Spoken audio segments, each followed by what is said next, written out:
تو میں نکاح کر لوں۔ پہلی یہ کہ مرتے وقت ایمان سلامت لے جاؤں گی یا نہیں؟ لوگوں نے کہا کہ معلوم نہیں۔ آپ نے فرمایا کہ دوسری یہ کہ میرا اعمال نامہ دائیں ہاتھ میں دیا جائے گا یا بائیں ہاتھ میں، اور تیسرا یہ کہ قیامت کے دن ایک گروہ کو بشت میں دائیں طرف سے لے جایا جائے گا اور دوسرے گروہ کو بائیں طرف سے، تو میں کس جانب سے جاؤں گی؟ لوگوں نے جواب دیا کہ ہمیں تو علم ہی نہیں ہے۔ تو حضرت رابعہ فرماتی ہیں کہ جسے اتنے سارے غم ہوں وہ عورت شوہر کی خواہش کیسے کر سکتی ہے؟ اس کا دل ہر وقت خوف الہی سے معمور رہتا تھا۔ وہ اپنے خوف جہنم اور خواہش جنت سے بے نیاز ہو کر خدا کو یاد کرتی تھی۔ ان کا عقیدہ یہ تھا کہ خدا کو یاد کیا جائے کیونکہ وہ وحدہ لا شریک ہے۔ اس محبت کا مقصد باری تعالیٰ کی خوشنودی حاصل کرنا ہو، اس کا دیدار حاصل کرنا ہو۔ آپ ہمیشہ روتی تھی، فرمایا کرتی تھیں کہ میں نے صرف اللہ تعالیٰ ہی سے محبت کی ہے، ڈرتی ہوں کہ مرتے وقت آواز نہ آئے کہ رابعہ تو ہمارے لائق نہیں۔ وہ ہمیشہ کھردرے کمبل کا کرتا پہنتی تھیں اور وصیت فرماتی تھیں کہ مرنے کے بعد اسی میں دفن کی جاؤں۔ ان کے انتقال کے بعد ایک خاتون نے انہیں خواب میں دیکھا کہ بہت ہی قیمتی ریشمی کرتا پہنے ہوئی تھی۔ خاتون نے سوال کیا کہ کمبل کا کرتا کہاں گیا؟ تو جواب میں کہنے لگی کہ رحمان نے اس کرتے کی بدلے میں یہ کرتا عطا فرمایا ہے۔ اس عورت نے کہا کہ قرب الہی کے حصول کا کوئی طریقہ بتائیں۔ تو جواب دیا کہ قرب الہی کے لیے یاد الہی سے بہتر کوئی چیز نہیں۔ اکثر وہ اشعار پڑھا کرتی تھیں جن کا ترجمہ کچھ یوں ہے: اے میرے آقا، بندے خلوتوں میں تیرا قرب ڈھونڈتے ہیں، تیری عظمت کے گیت سمندر میں مچھلیاں گاتی ہیں، اور تیرے مقدس جلال کی وجہ سے موجیں ایک دوسرے سے ٹکراتی ہیں۔ دن کی روشنی، رات کی تاریکی، گھومنے والے آسمان، منور چاند، چمکیلے تارے سب تیرے سامنے سجدہ کرتے ہیں، اور ہر چیز ایک انداز کے مطابق ہے کیونکہ تو غنی اور قہار ہے۔ وہ اپنی دعائیں اپنے اشعار کے ذریعے بیان کرتی تھی۔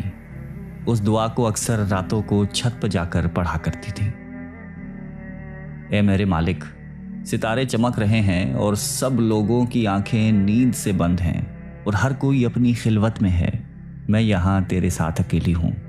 اے مالک، اگر میں دوزخ کے عذاب کے خوف سے تیری عبادت کرتی ہوں تو تو مجھے دوزخ میں جھونک دے۔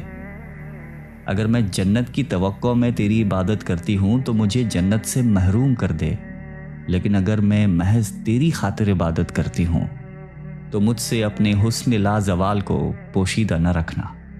وہ فرماتی تھیں کہ کوئی انسان کس طرح توبہ کر سکتا ہے جب تک اس کا مالک اس کو اس کی توفیق عطا نہ کرے اور اسے قبولیت نہ بخشے۔ اگر وہ تمہاری طرف رخ کرے گا تو تم بھی اس کی طرف رخ کرو گے۔ فرماتی تھیں کہ اللہ تعالیٰ سے قناعت پسند دل مانگو، یہ بہت بڑی نعمت ہے۔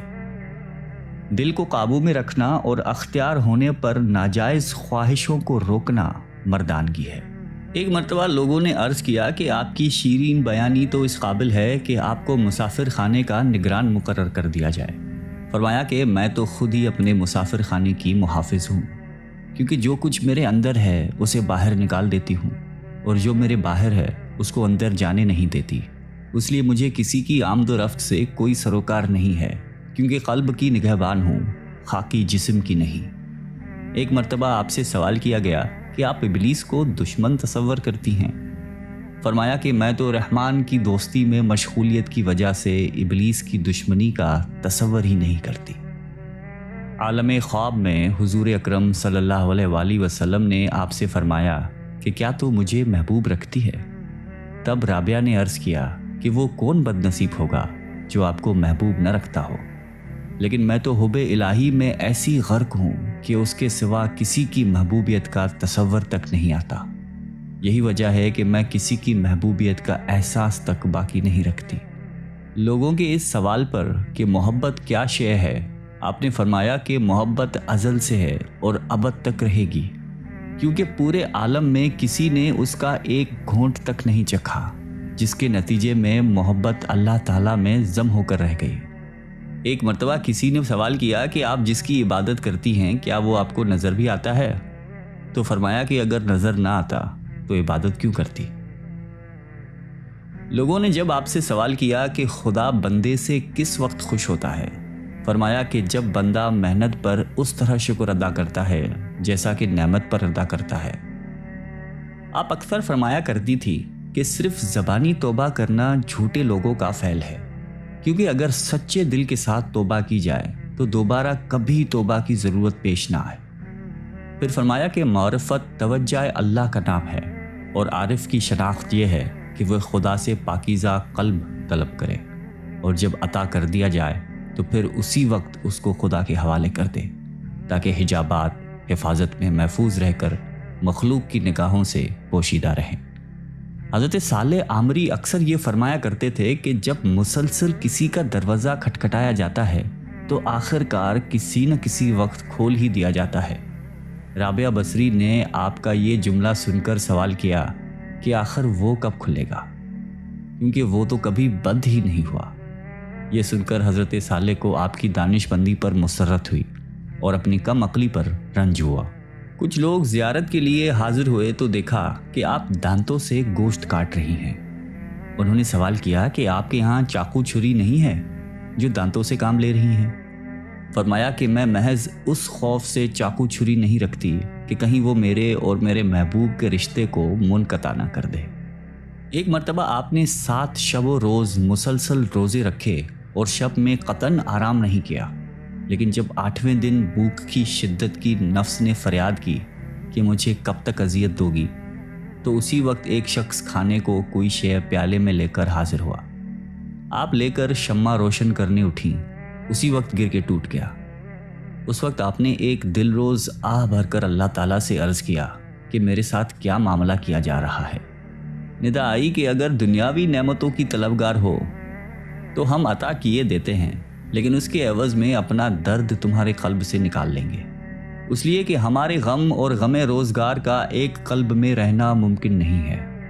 یہ ندا سنتے ہی دامن امید چھوڑ کر اپنا دل دنیا کی محبت سے اس طرح خالی کر دیا کہ جس طرح موت کے وقت مرنے والا امید زندگی ترک کر قلب کو دنیاوی تصورات سے خالی کر دیتا ہے، اور اس کے بعد آپ بھی دنیا سے اس طرح کنارہ کش ہو گئیں کہ ہر صبح یہ دعا کرتی کہ اللہ مجھے اس طرح اپنی جانب متوجہ فرما لے کہ اہل جہان مجھے تیرے سوا کسی کام میں مشغول نہ دیکھیں۔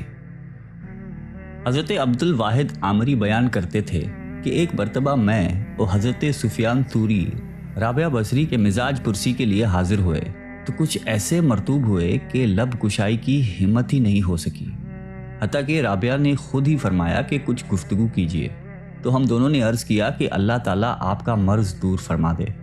رابعہ نے فرمایا کہ اللہ تعالیٰ آپ کا مرض دور فرما دے، اور میں اس عطا کردہ کرشمے کا شکوہ کیسے کر سکتی ہوں، کیونکہ یہ کسی دوست کے لیے بھی مناسب نہیں کہ رضائے دوست کی مخالفت کرے۔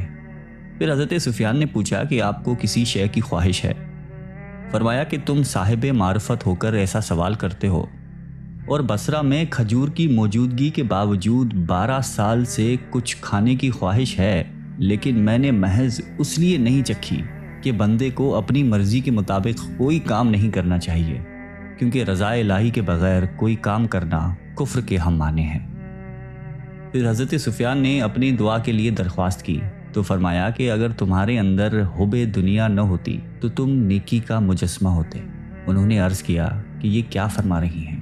آپ نے کہا کہ سچ بات کہہ رہی ہوں، کیونکہ اگر ایسا نہ ہوتا تو تم کم عقل باتیں نہیں کرتے، اس لیے کہ جب تمہیں یہ علم ہے کہ دنیا فانی ہے اور فانی شے کی ہر شے فانی ہوا کرتی ہے، اس کے باوجود بھی تم نے یہ سوال کیا کہ آپ کو کس شے کی خواہش ہے۔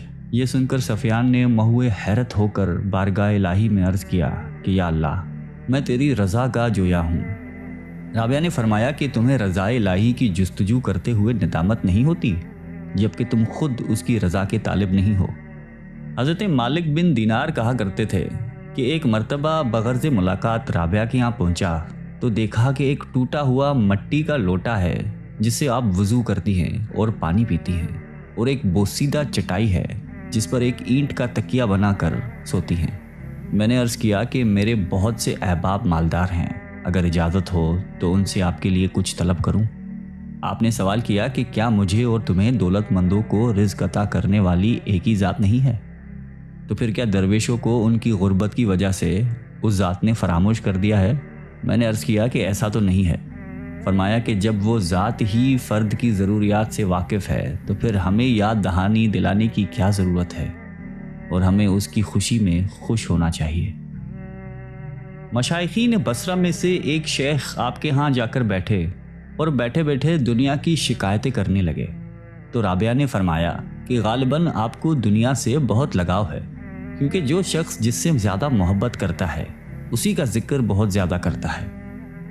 اگر آپ کو دنیا سے لگاؤ نہ ہوتا تو آپ کبھی دنیا کا اس کثرت کے ساتھ ذکر نہ کرتے۔ وفات کے وقت آپ نے مجلس میں حاضر مشائخین سے یہ فرمایا کہ آپ حضرات یہاں سے ہٹ جائیں، ملائکوں کے لیے راستہ چھوڑ دیں۔ چنانچہ سب باہر آ گئے اور دروازہ بند کر دیا۔ اس کے بعد اندر سے یہ آواز سنائی دی کہ اے مطمئن نفس، اپنے مولا کی جانب لوٹ چل۔ اور جب کچھ دیر کے بعد اندر سے آواز آنا بند ہو گئی تو لوگوں نے جب اندر جا کر دیکھا تو روح قفس انصری سے پرواز کر چکی تھی۔